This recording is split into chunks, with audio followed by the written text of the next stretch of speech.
A blink, a nod, the muscular shrug of his left shoulder. She reads his body as if it were a long, familiar book, and he scans the tremors that run up and down her shallow nerve bed, the vein in her forehead which lights up like a miniature traffic light. They've abandoned syllables, those sly traps, embracing silence as their mantra. It's everything the future holds.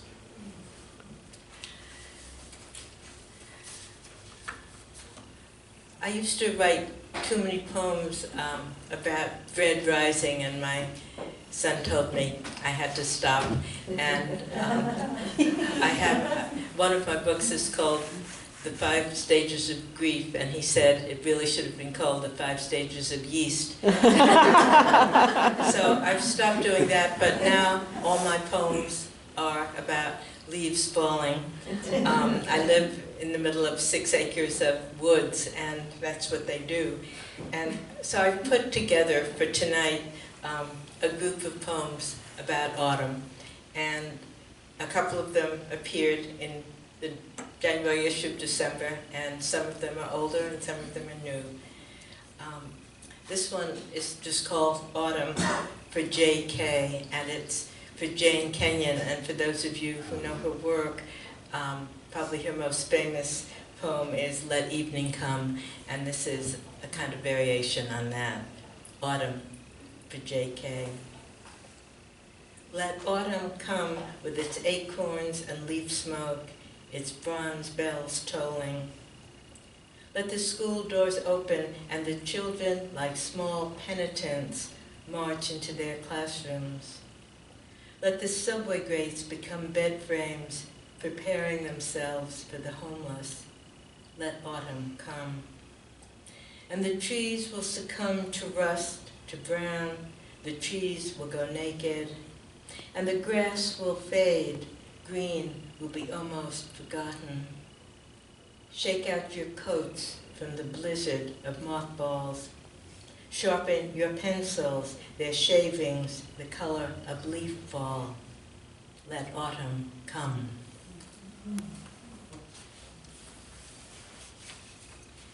And this was in December, Oktoberfest. No wind, but the leaves fall anyway.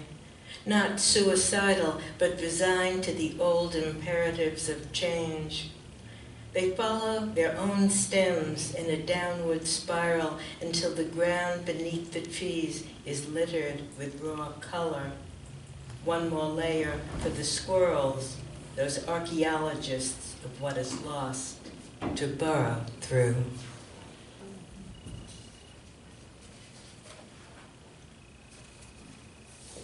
And 2 much older autumn poems. This one, again, just called Autumn. I should have a book one day called Autumn, and only poems called Autumn should be in that book. Maybe it would have to be a chapbook, but I don't know. Autumn. I want to mention summer ending without meaning the death of somebody loved, or even the death of the trees. Today at the market, I heard a mother say, "Look at the pumpkins. It's finally autumn." And the child didn't think of the death of her mother, which is due before her own, but tasted the sound of the words on her clumsy tongue. Pumpkin, autumn. Let the eye enlarge with all it beholds. I want to celebrate color, how one red leaf flickers like a match held to a dry branch, and the whole world goes up in orange and gold. And this poem is called The Way the Leaves Keep Falling, and it's really a description of how I work, or how I worked for years. I made these rules that I had to sit in my study for 4 hours every morning and make myself write whether I wanted to or not. And This poem describes that. When I turned 70, I graduated. I said I could write when I wanted to. The way the leaves keep falling. It is November and morning, time to get to work. I feel the little whip of my conscience flick as I stand at the window watching the great harvest of leaves. Across the street, my neighbor, his leaf blower already roaring, tries to make order from the chaos of fading color. He seems brave and a bit foolish. It is almost tidal, the way the leaves keep falling, wave after wave to earth. In Eden, there were no seasons, and sometimes I think it was the tidiness of that garden Eve hated, all the wooden tags with the new names of plants and trees. Still, I am Adam's child too, and I like order, though the margins of my poems are ragged, and I stand here all morning watching the leaves. This next poem, the margins are not ragged. This poem actually rhymes. I don't often write in strict form, but I do from time to time. And this is called Bronze Bells of Autumn. Although I've made a kind of peace with those I loved who are already dead, bronze bells of autumn in their minor key will toll for the losses still ahead. The weather tells a narrative of change. The wind prepares a path the geese will take. This frost is beautiful, and yet it kills. A harvest moon drowns in the lake. I love the dark. It moves so gradually, but love still more, all it will erase. These swarming leaves, this pungent, smoky air, the youth you were, your aging face.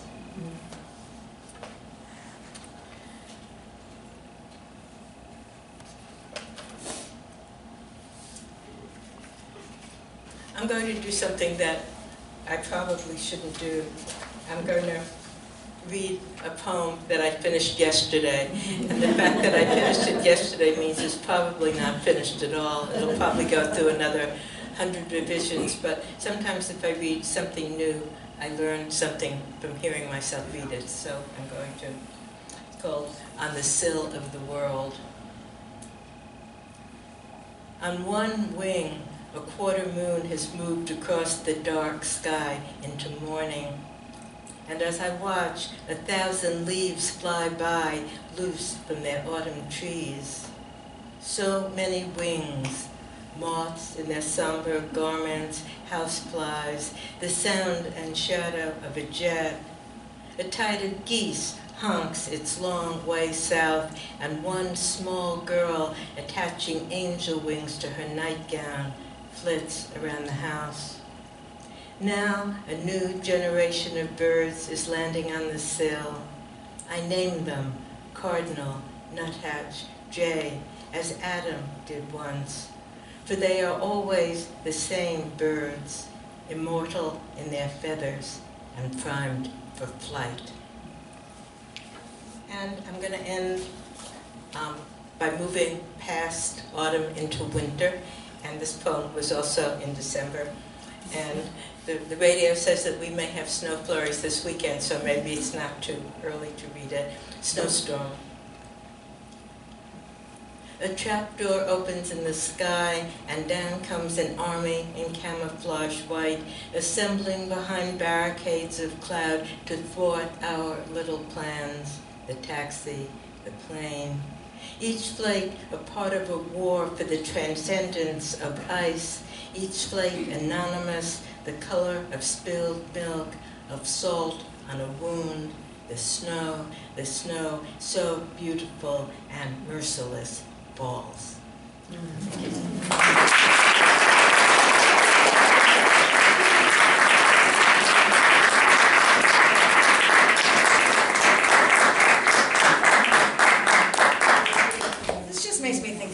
love my job. So after our revival issue came out, we were looking for a more permanent way to acknowledge and pay tribute to the two individuals who made December an icon in the literary world from the 50s to the 80s. And that was why we created the Kurt Johnson Prose Awards and the Jeff Marks Memorial Poetry Prize. We opened entries for the Poetry Award last November, and on February 1st, the very last day to submit, we got a submission from Sarah Winn with a title so long it didn't fit on the page. Our panel of readers, and poetry readers, had these things to say about her submission. This is a unique voice. This writer has created some seriously lovely images. And I read through this entry, and when I got to the end, all I could think was, more please. These were Sarah Winn's poems, and one in particular captured all of our readers' attention, the one called, I Consider Whether Shipping Your Memory Home Would Be Too Costly. That poem quickly made its way into the group of finalists for the award, and while it unfortunately didn't win, our staff liked it so much that we wanted to publish it anyway. But we were still thinking, more please. So we asked Sarah for more. She complied, and the rest, as they say, is December. Sarah may be a novice poet compared to the other members of this group tonight, but she's no newbie. Even though she just finished her MFA at George Mason University in May, she's had, is this correct, about 75 poems accepted for publication by many impressive publications, and her poem Field Guide recently won Cobalt Review's Gabriela Mistral Poetry Prize. Her chapbook Portage will be published by Sundress Publications next year. And in keeping with December's legacy of presenting the early work of writers who go on to have legendary careers, I expect we'll all be hearing much more from and about Sarah Winn in the future. It's my pleasure to introduce Sarah.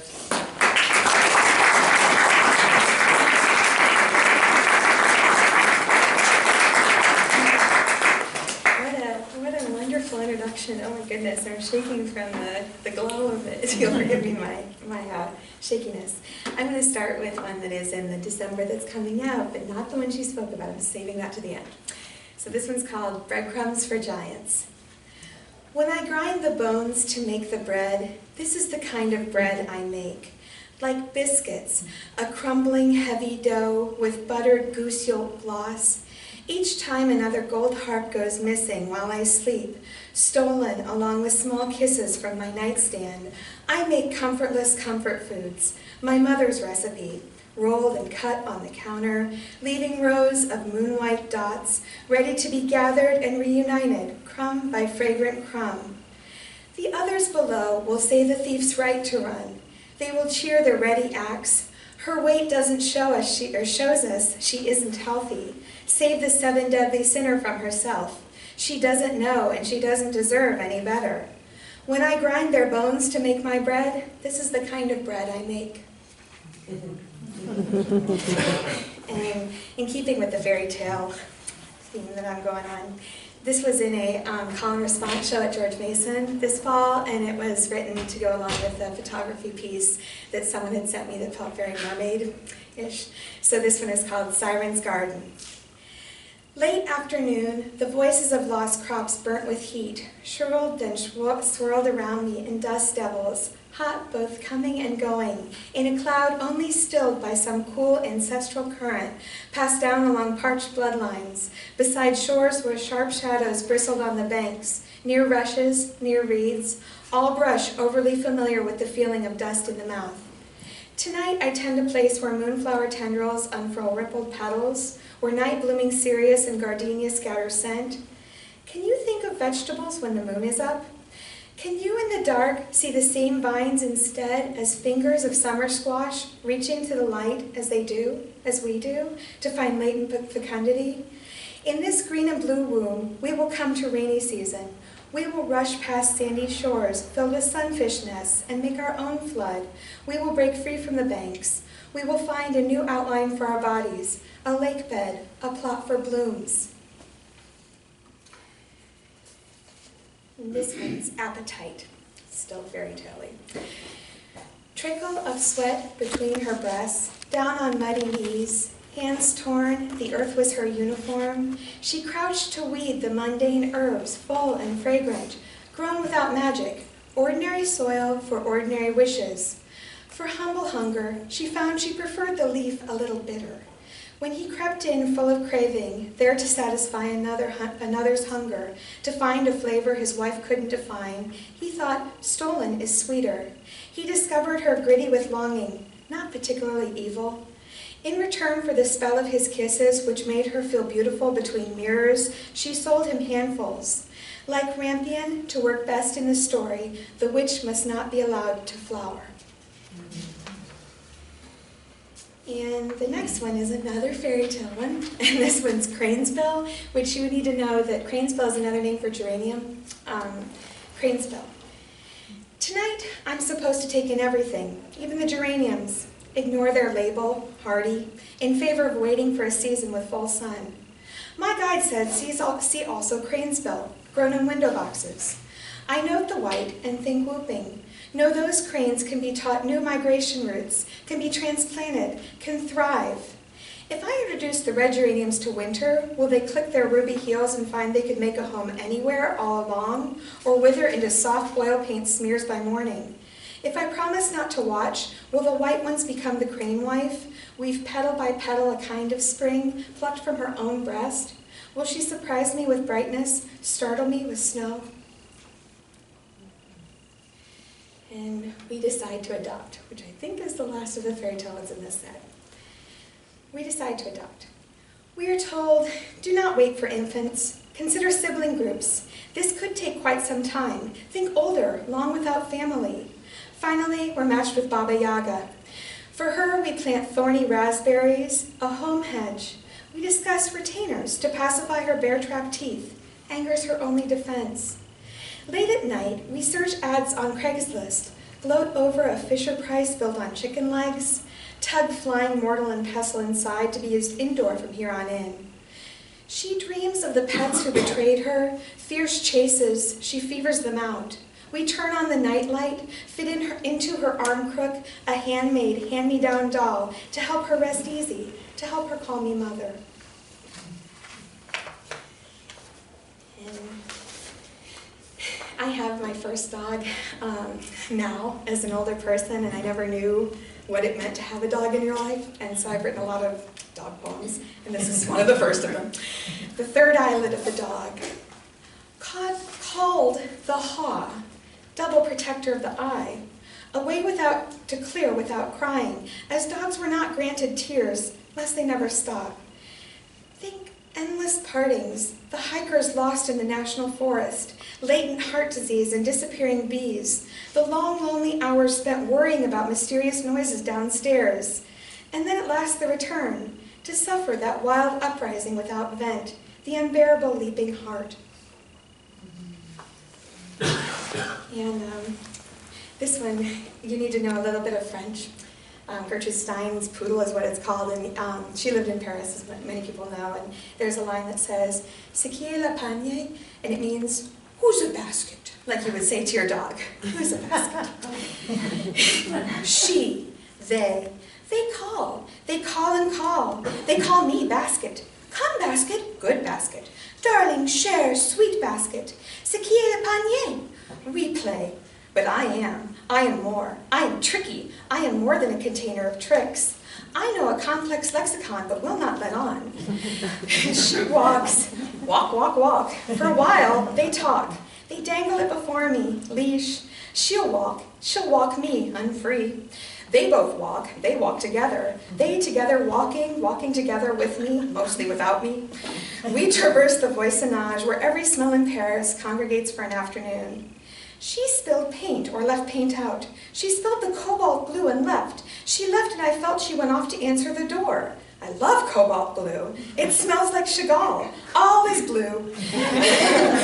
Blue should be metal. I deserve a medal. I'm that kind of painter, patriotic. Portraiture is a lost art. Painting is art. Painting is lost. Art is lost. I'll save it. An arc, an arc, a narc. Name caller, I bark. I pull the tassel of the curtain. I pull the curtain down. I take a curtain call. I am famous. I am invited to her knee, asked for the little. Little asked, little given. Only questions. Who is good? Who's the good? Who's the best? Asked why, asked where, asked for my little chew toy. I bring her the blue chew toy. I have painted it bluer. It is better. Droll. Scolded, I find slippers. Slippers, they slip, and I slip to them to think. Consider this. Consider slippery knowing, secret knowing. She cannot know about the slippers. Hide, gnaw.